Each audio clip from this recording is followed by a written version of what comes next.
ओम श्री गुरुवे नमः। अखंडमंडलाकारं व्याप्तं येन चराचरं तत्पदं दर्शितं येन तस्मै श्रीगुरुवे नमः। ओम स्वस्ति न इंद्रो वृद्धश्रवाः स्वस्ति नः पूषा विश्ववेदाः स्वस्ति नस्तारक्ष्यो अरिष्टनेमिः स्वस्ति नः बृहस्पतिर्दधातु। ओम शांति शांति शांति। ओम प्रणाम भगवान।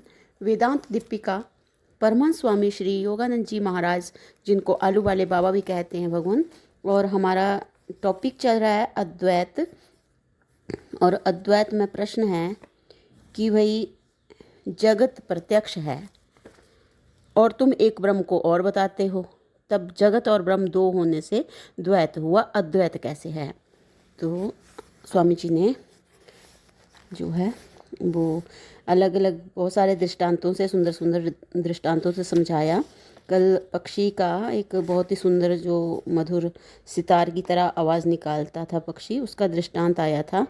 तो यहाँ पे स्वामी जी ने बताया कि भाई जो ये पक्षी रूप तत्व को प्रत्येक अवस्था में जानने वाले माली रूप ज्ञानी उसको यथार्थ जानते हैं कि वह उत्थान और अनुत्थान दोनों से रहित अद्वैत है।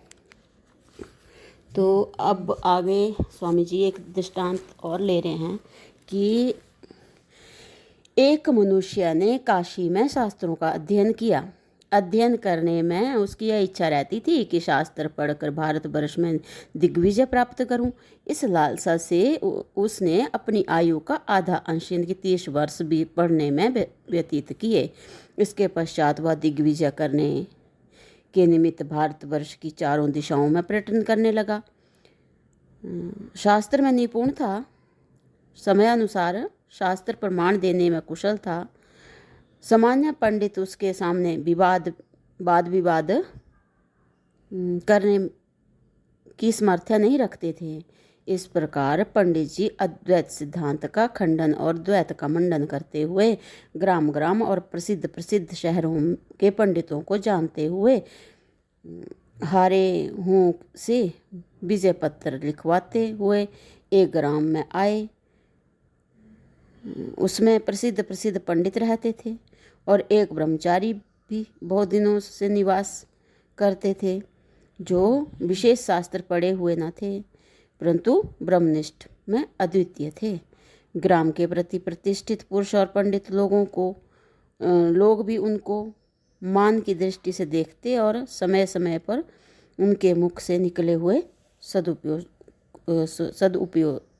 उपदेश को जो थे वो ग्रहण करने की चेष्टा किया करते थे। ब्रह्मचारी में ब्रह्म पांडित्य न था परंतु आत्मनिष्ठा इतनी प्रबल थी कि किसी प्रकार का प्रश्न क्यों न हो उसको युक्तिपूर्वक सुलभ रीत से समाधान कर देते थे। स्व अनुभवी पुरुष की युक्तियां विलक्षण होती हैं। वह मात्र शास्त्र वचनों की मर्यादा में बना रहना नहीं चाहता।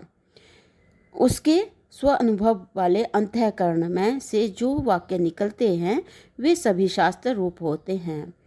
दिग्विजय करने वाले पंडित ने ग्राम के पंडितों को वाद विवाद करने का निमंत्रण दिया और जहाँ जहाँ से विजय प्राप्त की थी उन ग्रामों के नाम बताए और विजय पत्र दिखाए। ग्राम के पंडित प्रसिद्ध प्रसिद्ध पंडितों के लिखे हुए विजय पत्र देखकर आश्चर्य करने लगे और आपस में कहने लगे कि जिन जिन पंडितों को हम श्रेष्ठ और विद्वान समझते थे वे सब इससे हार गए और हम लोगों की क्या सामर्थ्य कि इस द्वैतवादी विद्वान को जीत सकें। इसलिए इस पंडित का शास्त्रार्थ ब्रह्मचारी से कराया जाए। इस प्रकार सम्मति करके सब लोग ब्रह्मचारी के पास गए और वृत्तांत निवेदन किया। ब्रह्मचारी ने कहा, मैं विद्वान नहीं हूँ, मैं शास्त्रों को नहीं जानता, फिर भी मैं अद्वैत कैसे सिद्ध कर सकूँगा। तो लोगों ने कहा कि हे यति जी, आप सब कुछ कर सकते हैं, हमारी प्रतिष्ठा भंग हो रही है। इतना ही नहीं, ऋषि मुनि और शास्त्र के रहस्य की भी हंसी होती है।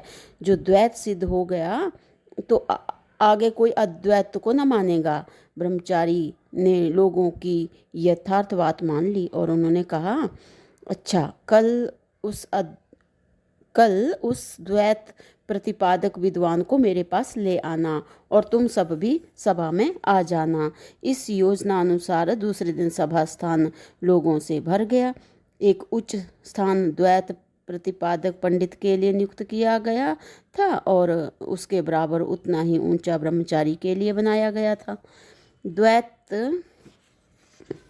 प्रतिपादक पंडित को आदर सत्कार सहित उच्च स्थान पर बैठाया गया और अपना विषय सिद्ध करने के लिए उसको आज्ञा दी गई। उसने प्रथम तो जहाँ जहाँ गया था और जिस जिस से शास्त्रार्थ हुआ था और जिस प्रकार विजय प्राप्त की थी, वह सब वृत्तांत कहा और फिर वह द्वैत प्रतिपादन करने लगा।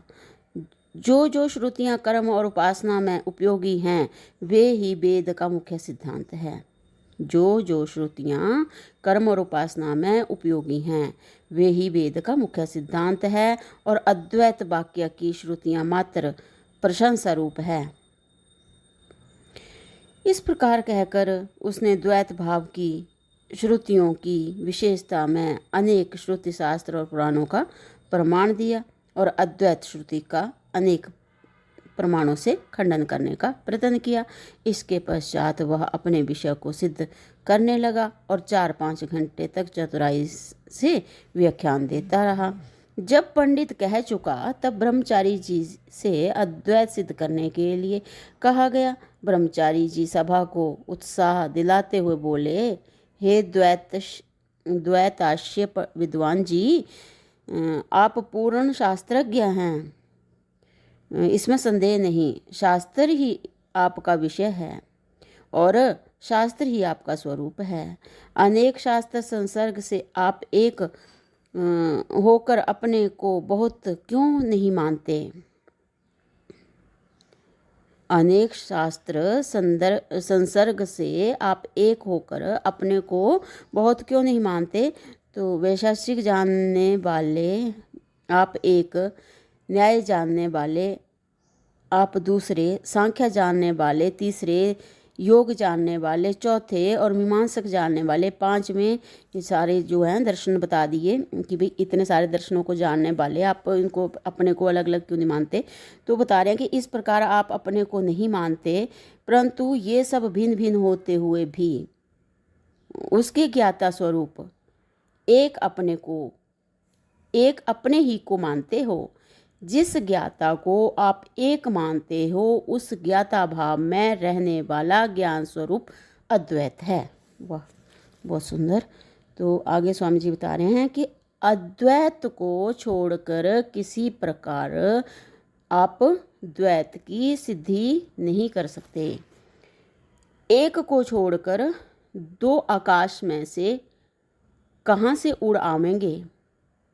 एक को छोड़कर दो आकाश में से कहाँ से उड़ आवेंगे? जैसे आप जीव और ईश्वर दो भिन्न भिन्न मानते हैं, वैसे ही भिन्न हम भी मानते हैं। व्यवहार में भिन्नता हम अंगीकार करते हैं, हम परमार्थ स्वरूप में एकता मानते हैं।